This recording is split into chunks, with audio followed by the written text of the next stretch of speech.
ఎవరికి భయపడాల్సినటువంటి పని లేదు. మేము ఏది చెప్తే అది జరగాల. మేము వైఎస్ఆర్ కాంగ్రెస్ పార్టీని తుదముట్టించాలి అంటే వైఎస్ఆర్ కాంగ్రెస్ పార్టీ నాయకులని ఈరోజు ఏరిపారేయాలా.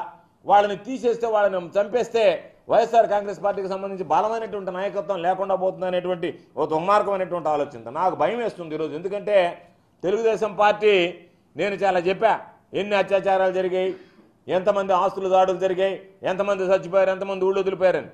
బహుశా ఈరోజు ఆయన శ్వేతపత్రంలో ఇప్పటి వరకు ఇచ్చినటువంటి ప్రతి శ్వేతపత్రం అబద్ధమే. ఈ కూడా కలుపుతాడేమో పాపం. ఆయన 40 రోజుల్లో జరిగినటువంటి ఈ ఘనకార్యాలన్నీ కూడా కలిపి ఇదిగో ఇన్ని జరిగాయని చెప్పి శ్వేతపత్రం విడుదల చేస్తాడేమోనని నాకున్నటువంటి అనుమానం. ఎందుకంటే వైఎస్ఆర్ కాంగ్రెస్ పార్టీలో శాంతి భద్రత ఎవరిని అడిగినా చెప్పండి, మేము చెప్పడం కాదు, సాధారణ ప్రజానీకాన్ని అడగండి. ఈ 40 రోజుల పరిపాలన చూసిన తర్వాత వైఎస్ఆర్ కాంగ్రెస్ పార్టీలో పరిస్థితులు ఎంత దారుణంగా ఉన్నాయా మనమే గమనిస్తాం. ఏ రోజైనా సరే ఒకటే అలా సంఘటనలు జరిగితే పాపం పవన్ కళ్యాణ్ గారు చెప్పారు, ఈ ప్రభుత్వం లాగా ఉండదు మా ప్రభుత్వం, ఆడపిల్లల్ని చూడాలంటేనే భయపడేటువంటి పరిస్థితి తీసుకొస్తాం అనుకున్నాడు. అబ్బా అసలు మామూలుగా నేను అనుకున్నా దారిన పోవాలన్నా కూడా మగవాడు ఆడపిల్ల ఎదురైతే పక్కకి వెళ్ళిపోతాడేమో, పవన్ కళ్యాణ్ ఉప ముఖ్యమంత్రి అయిపోయాడు కదా, పాపం అంత గట్టిగా మాట్లాడాడు కదా అనుకున్నాం.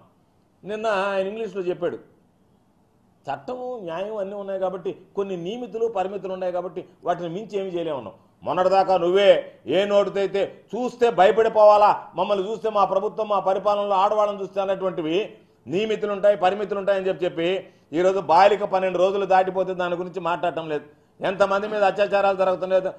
ఫోను సెల్ ఫోన్ తీస్తే సోషల్ మీడియాలో కానీ న్యూస్ ఛానల్స్ పెడితే భయం ఏంటంటే అత్యాచారమే, మైనర్ బాలికల మీద అత్యాచారం. ఎన్నడూ లేనటువంటి సంస్కృతి, ఒక విశ్వ సంస్కృతిని ఈరోజు తెలుగుదేశం పార్టీ ప్రభుత్వం, కూటమి ప్రభుత్వం ఆంధ్ర రాష్ట్రంలో ప్రవేశపెట్టిందని చెప్పి ఈ సందర్భంగా తెలియజేస్తున్నాను. కాబట్టి ఈ 40 రోజుల్లోనే ప్రజల్లో ఈ ప్రభుత్వం అనుసరిస్తున్నటువంటి విధానాలు, శాంతి భద్రతల విఘాతం పట్ల తీవ్రమైనటువంటి ప్రజా వ్యతిరేకత ఉంది. కాబట్టి ఇటువంటి సందర్భంలో తెలుగుదేశం పార్టీ గేమ్ ప్లాన్ ఏదో ఒక విధంగా భయపెడితే వైఎస్ఆర్ కాంగ్రెస్ పార్టీకి సంబంధించినటువంటి వ్యక్తులు బయటకు రారు, వైఎస్ఆర్ కాంగ్రెస్ పార్టీ నిర్వీర్యమైపోతుంది అనుకున్నారు. నేను మరలా చెప్తున్నాం, వైఎస్ఆర్ కాంగ్రెస్ పార్టీ శ్రేణులు ధైర్యంగా ఉండండి. మనం ఒక నిర్ణయం తీసుకొని మనము కనుక రోడ్డు మీదకి రావడం మొదలు పెడితే, ప్రజల మద్దతు మనకు తోడైతే ఎస్ ఈ ప్రభుత్వం అన్యాయం చేస్తుందని చెప్పి చంద్రబాబు నాయుడు లాంటి వ్యక్తి ఈరోజు ముఖ్యమంత్రిగా ఉన్నా సరే తిరగలేనటువంటి పరిస్థితులు వస్తాయి. ప్రజల్లో వ్యతిరేకత వస్తే, ఆ వ్యతిరేకత పెళ్ళుబుకితే దారుణమైనటువంటి పరిస్థితులు ప్రజల నుంచి చవిచూడాల్సి వస్తుంది. ప్రజలు ఏ విధంగా నీకు ఓట్లు వేసి ఆదరించారో ఇదే పందాలో కొనసాగితే, నిన్న రషీద్ జరిగినటువంటి కడుపు తరుక్కుపోయేటువంటి హత్యలను ప్రజలు చూస్తే, ఈ ప్రభుత్వాన్ని ఇటువంటి హత్యలను ప్రోత్సహిస్తుందంటే ప్రజలు ఇటువంటి ప్రభుత్వాన్ని సహించరు. చంద్రబాబు నాయుడు నాయకత్వాన్ని ఎంత త్వరగా వీలైతే అంత త్వరగా వదిలిపెట్టాలనుకుంటారు. ఈ రాష్ట్రం అగ్నిగుండంగా మారుతుంది. ఈ రాష్ట్రంలో శాంతి భద్రతల సమస్యలు వస్తాయి. రాష్ట్రంలో ఉండేటువంటి ప్రజలు తిరగబడతారు. కాబట్టి అటువంటి పరిస్థితులు వచ్చే ముందే మేము హెచ్చరిస్తున్నాం ఈ ప్రభుత్వాన్ని, ఇప్పటికైనా సరే కేవలం సూత్రధారులుగా ఉండేటువంటి వ్యక్తుల్ని ఎవరో అనేటువంటి కనిపెట్టండి.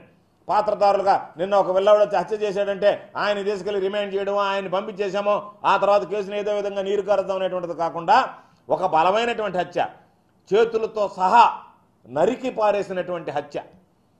చేతుల పాపం చూస్తే హృదయ విదారకంగా చెయ్యి నరికి, చెయ్యి అక్కడ పడిపోతే చెయ్యి అడ్డం పెడితే చెయ్యిని నరికేస్తే కొబ్బరి బొండాలు నరికేటువంటి కత్తితో తలని కొబ్బరి బొండం లాగా నరికేటువంటి పరిస్థితి ఏర్పడితే, హృదయ విదారకమైనటువంటి సంఘటనలు జరిగితే వాటి మీద ఈ ప్రభుత్వం దీని వెనక ఎంత ధైర్యం ఉంటే, ఈ పాత్రధారు వచ్చాడంటే దాని వెనక సూత్రధారులు ఎవరున్నారు, ఆ సూత్రధారులందరినీ కనిపెట్టి వాళ్ళందరి మీద కూడా కనుక చర్యలు తీసుకోవడం ప్రారంభిస్తే తప్ప ఈ విష సంస్కృతి అనేటువంటిది ఆంధ్ర రాష్ట్రాన్ని విడిచిపెట్టదు.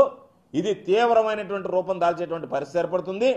బహుశా నాకు తెలిసి ఆంధ్ర రాష్ట్ర చరిత్రలో ఎన్నడూ లేనటువంటి విధంగా పాపం చంద్రబాబు నాయుడు గారు చెప్తూ ఉంటే, పవన్ కళ్యాణ్ గారు చెప్తూ ఉంటే, బీజేపీ నాయకులు చెప్తుంటే ఎన్నడూ చూడనటువంటి పాలన చూస్తారు మీరు అనంటే